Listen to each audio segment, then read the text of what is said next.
Hello friends, दीप education में आपका स्वागत है। आज हम यूपी बोर्ड क्लास 10th की साइंस पढ़ने वाले हैं। इसका चैप्टर 11 हम आज पढ़ने वाले हैं और इस चैप्टर का नाम मानव नेत्र है। वीडियो अगर पसंद आए तो लाइक ज़रूर कर देना और आगे देखते हैं। मानव नेत्र में हम इन 3 टॉपिक को पढ़ने वाले हैं। मानव नेत्र का सचित्र वर्णन, दृष्टि दोष का कारण तथा निवारण, समंजन क्षमता, ये 3 टॉपिक हम आज पढ़ने जा रहे हैं। तो आइए देखिए। मानव नेत्र का सचित्र वर्णन। मानव नेत्र को यहाँ देखिए, यहाँ पे सचित्र वर्णन इसका किया गया है। इसमें जो द्रव भरा होता है उसे कांचाप द्रव कहते हैं। यह दृढ़ पटल होता है और द्रव तंत्रिकाएं होती हैं, यहाँ से जाती हैं। पक्षमाभी पेशियाँ ये यहाँ पे होती हैं। क्रिस्टलीय लेंस होता है, वो बीच में लगा हुआ होता है। यहाँ नेत्रोद जल भरा होता है। यह पुतली होती है, यह परितंत्रिका होती है यहाँ, और ये स्वच्छ मंडल होता है। और इसके बारे में यहाँ बातें लिखी गई हैं, जैसे मानव नेत्र एक अत्यंत मूल्यवान एवं सुग्राही ज्ञानेंद्रिय है।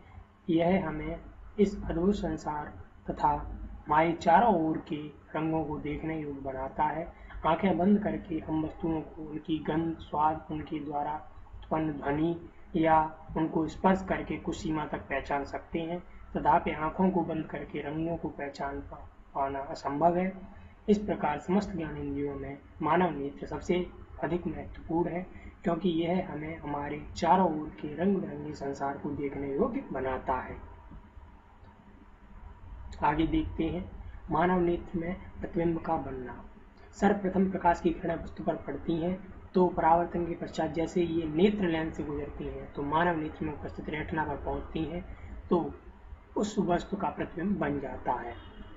यह प्रतिबिंब का बनना हो गया। लेंस पे कैसे प्रतिबिंब बनता है, आगे हम दृष्टि दोष के बारे में पढ़ेंगे। जब मानव नेत्र द्वारा सभी वस्तुओं को आसानी से नहीं देखा जा सकता तो इसे दृष्टि दोष कहते हैं।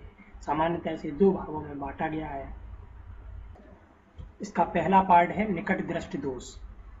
जब मानव नेत्र द्वारा निकट की वस्तु को आसानी से देखा जा सकता है परंतु दूर की वस्तु को आसानी से नहीं देखा जा सकता तो इस दोष को निकट दृष्टि दोष कहते हैं। इसके बारे में जानते हैं। इसका कारण क्या होता है। इसमें नेत्र लेंस की वक्रता त्रिज्या कम हो जाती है, जिससे फोकस दूरी भी कम हो जाती है, या लेंस और रेटिना के मध्य दूरी बढ़ जाती है। इसमें लेंस की वक्रता त्रिज्या कम हो जाएगी या रेटिना और लेंस के मध्य की दूरी बढ़ जाएगी, जिससे प्रतिबिंब रेटिना पर न बनकर उससे पहले ही बन जाता है। यह इसका कारण होता है। आगे हम इसके निवारण पर बात करते हैं। तो निकट दृष्टि दोष के निवारण के लिए अवतल लेंस के चश्मे का प्रयोग किया जाता है। यह ध्यान रखने वाली बात है कि निकट दृष्टि दोष में अवतल लेंस वाले चश्मे का प्रयोग होता है। आगे हम देखते हैं निकट दृष्टि दोष कैसे हो जाता है। तो ये निकट दृष्टि दोष दोष मुक्त नेत्र है। ये बिल्कुल स्वस्थ नेत्र है। इसमें ऐसे प्रतिबिंब बनता है, यहाँ से किरणें सीधी यहाँ रेटिना पर बनती हैं, आके मिलती हैं। और जब निकट दृष्टि दोष युक्त नेत्र हो जाता है तो यहाँ पे किरणें पहले ही रेटिना से मिलने लगती हैं। उसमें लिखा है लेंस तथा रेटिना के बीच की दूरी बढ़ जाए या लेंस की वक्रता त्रिज्या या फोकस दूरी कम हो जाए तो निकट दृष्टि दोष हो जाता है।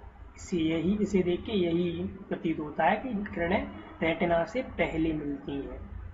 आगे जब हम अवतल लेंस लगा देते हैं तो किरणें सीधी रेटिना पर मिलने लगती हैं और यह दोष संशोधित हो जाता है।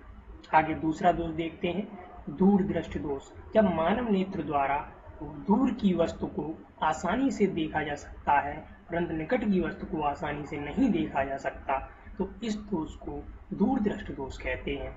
इसमें दूर की वस्तु को आसानी से देखा जा सकता है लेकिन पास की वस्तु को आसानी से नहीं देखा जा सकता। इसका कारण होता है नेत्र लेंस की वक्रता त्रिज्या बढ़ जाती है, जिससे फोकस दूरी भी बढ़ जाती है। तथा दूसरा कारण लेंस तथा रेटिना के मध्य की दूरी कम हो जाए, जिससे कि प्रतिबिंब रेटिना पर न बनकर उसके बाद में बनता है। इसका निवारण का होता है, दूर दृष्टि दोष के निवारण के लिए उत्तल लेंस के चश्मे का प्रयोग किया जाता है। इसके निवारण में उत्तल लेंस के चश्मे का प्रयोग होगा। आगे इसका चित्र देख लीजिए। इसमें बिल्कुल दोष मुक्त नेत्र दिया गया है।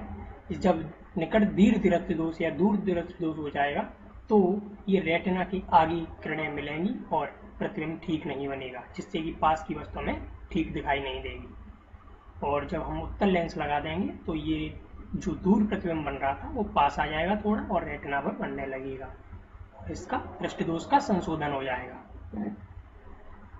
जरा दृष्टि दोष के बारे में, ये तीसरा दृष्टि दोष होता है। ये महत्वपूर्ण तो नहीं है, दो ही महत्वपूर्ण होते हैं, फिर भी इसे पढ़ना बहुत जरूरी है। जब निकट दृष्टि दोष तथा दूर दृष्टि दोष दोनों के लक्षण नेत्र में होते हैं तो इसे जरा दृष्टि दोष कहते हैं। यह दृष्टि दोष अधिक आयु में होने पर होता है। इसमें मांसपेशियां कमजोर हो जाती हैं जिससे कि लेंस की समंजन क्षमता कम हो जाती है। अब आपको समंजन क्षमता समझने की जरूरत है, तो ये समंजन क्षमता के बारे में पढ़िए। दूर की वस्तु देखने के लिए नेत्र लेंस की फोकस दूरी में परिवर्तन होता है तथा निकट की वस्तु देखने के लिए भी परिवर्तन होता है। नेत्र लेंस की इसी क्षमता को समंजन क्षमता कहते हैं। यह जो परिवर्तित होने की फोकस दूरी की परिवर्तन की क्षमता जो नेत्र में पाई जाती है, इसे ही हम प्रमुख रूप से समंजन क्षमता कहते हैं। अब नेत्र लेंस की वह क्षमता जिसके कारण वह अपनी फोकस दूरी को समायोजित कर लेता है, समंजन क्षमता कहलाती है। यह आपकी NCERT की परिभाषा है। तो आज के वीडियो में बस इतना ही।